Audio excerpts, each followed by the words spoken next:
TV7 Israel News is made possible thanks to your generous donations.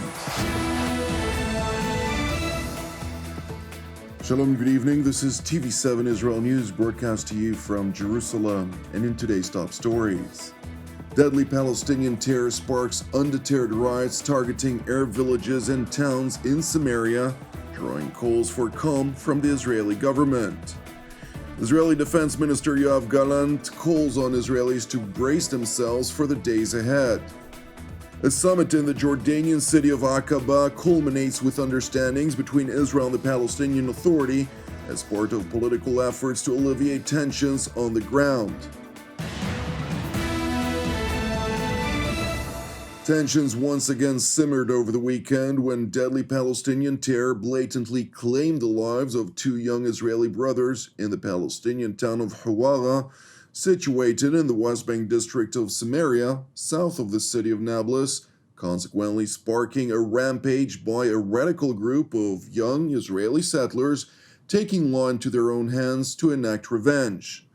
Initial reports of the deadly terror attack were received shortly before 2 p.m. yesterday, when a Palestinian terrorist arrived at Ein Bus Junction and opened fire toward an Israeli vehicle before fleeing the scene.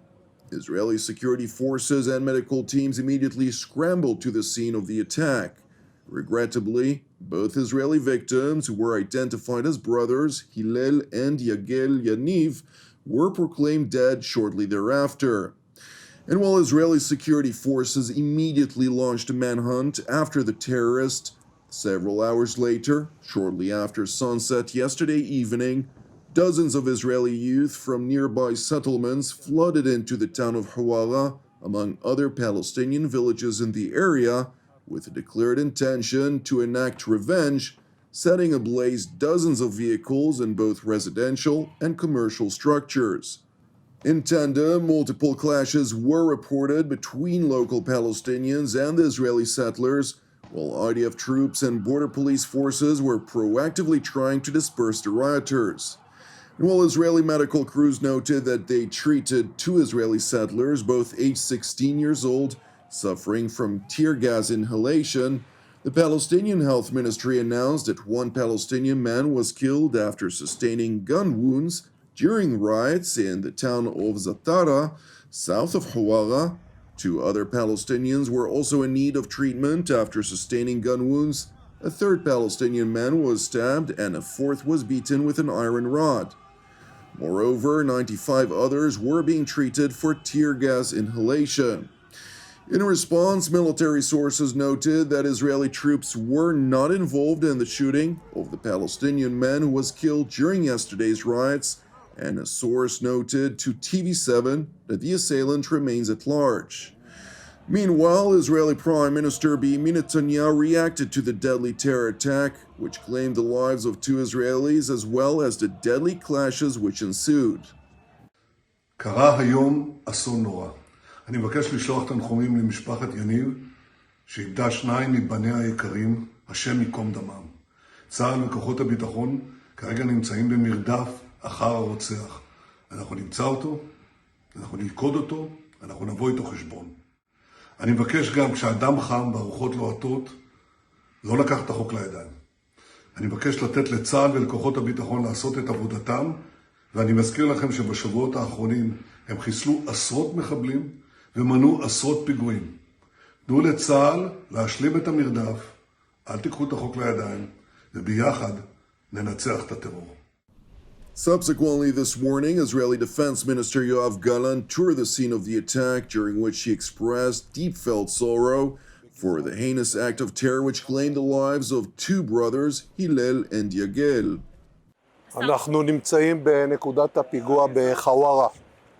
הפיגוע היה פיגוע אכזרי, קשה, כואב, הלב נקרע, כאשר אתה מבין את הכאב העצום של המשפחה שאיבדה את שני בניה, את הלל ואת יגל. הדבר הזה הוא דבר נורא. Minister Gallant went on to call on Israelis stricken with sorrow not to take the law into their own hands and emphasized the need to trust the IDF and the security establishment to do its job. אנחנו לא נאפשר טרור כנגד ישראלים ונפעל ככל שנדרש. יחד עם זה אני קורא לכולם להרגיע את הרוחות, לצנן, אין לגיטימציה ואי אפשר לפעול מהבטן. אסור בשום פנים ואופן שאנחנו נאפשר מצב שבו אנשים לוקחים את החוק לידיים. אני מבקש מכולם להישמע להוראות החוק ובעיקר לסמוך על צה"ל וכוחות הביטחון בכל מקום ברחבי הארץ.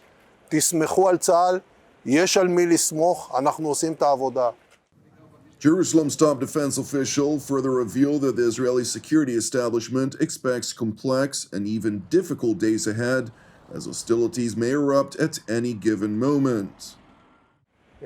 הייתי כאן עם מפקדי צה"ל, אנחנו צפויים לימים מורכבים ואולי אפילו ימים קשים. זה יכול להיות כאן ביהודה ושומרון, בגזרת ירושלים או בגזרת עזה. אני נתתי הנחיות ברורות לצה"ל, לשירות הביטחון הכללי, לכוחות מג"ב, היערכות מלאה כנגד כל האיומים, גם בהגברת הפעילות בשטח, תוספת כוחות, מרכיבי הגנה על היישובים ועל הצירים, והכי חשוב, ללכת ולהגיע אל המחבלים ולהביא אותם לדין, או לבית משפט או לבית קברות, לפי ההתפתחות בשטח. It is important to know that the Israeli Defense Minister's voiced assessment of the days ahead was made in spite of a summit that was hosted by Jordan's King Abdullah II in Aqaba under U.S. patronage and in cooperation with Jordan and Egypt, where Israeli and Palestinian Authority delegations held a meeting that focused primarily on preventing an escalation in hostilities ahead of the holidays Passover and Ramadan. According to a senior Israeli official, understandings had been reached between the sides. He said that among other matters, it was agreed to establish a joint committee that would be tasked with reviewing renewed security coordination between Israel and the Palestinian Authority. Moreover, the senior Israeli official confirmed that Jerusalem had pledged to make no new decisions related to Israeli construction in Judea and Samaria for the next 4 months. The Israeli pledge was apparently made in exchange for the Palestinian Authority's commitment to take responsibility for fighting terrorism in territories under its control. Meanwhile, Palestinian terror groups loyal to the Islamist Hamas and the Iranian proxy Palestinian Islamic Jihad in Nablus voiced outrage over the Palestinian Authority's participation at the Aqaba summit. لقاء سياسي وأمني انهزامي في مدينة العقبة الأردنية تحت رعاية أمريكية بمشاركة من السلطة الفلسطينية. يأتي هذا اللقاء على وقع المجازر والجرائم التي يرتكبها الاحتلال الصهيوني بحق شعبنا، وعلى وقع الاستيطان في الضفة الغربية والتهويد في القدس. The Islamist Hamas organization joined the voiced outrage against its arch-rival, which controls the Palestinian Authority, saying that it intends to end a violent popular uprising of the Palestinian people against Israel, which according to Gaza's rulers must not be the case. ندين ونستنكر بأشد العبارات مشاركة السلطة الفلسطينية في اجتماع أمني في مدينة العقبة بحضور الاحتلال الصهيوني. هذا اللقاء يهدف إلى وأد الانتفاضة والثورة لشعبنا الفلسطيني في الضفة والقدس. هذه المشاركة يعني أن التنسيق الأمني بين الاحتلال والسلطة في تصاعد كبير وليس في حالة وقف كما أعلنت السلطة. هذا الاجتماع خارج عن الإجماع الوطني ولا يعبر إلا عن قيادات متنفذة في السلطة الفلسطينية. المطلوب عقد قمة عربية إقليمية لدعم شعبنا ومقاومته الباسلة. Meanwhile, in Jerusalem, Israeli residents of the capital voiced frustration with the current state of security in the country.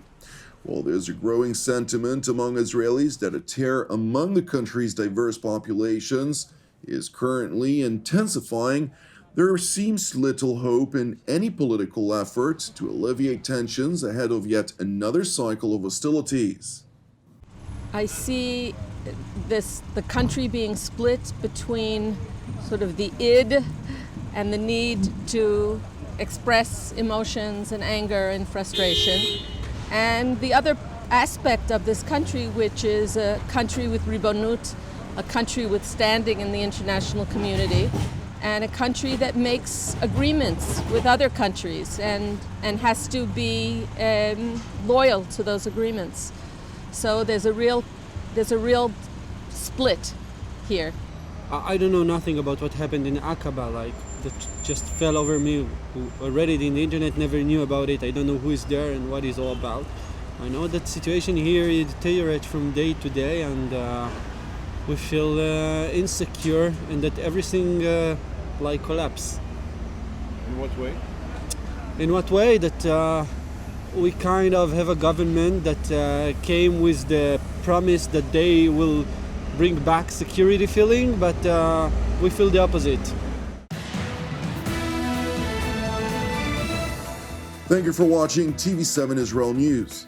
We would like to encourage you, pray for our persecuted brothers and sisters worldwide, as well as for the peace of Jerusalem and the salvation of Israel. Jonathan Essen wishing you a Shavua Mevorach, and God willing, we'll see you again tomorrow at the same time.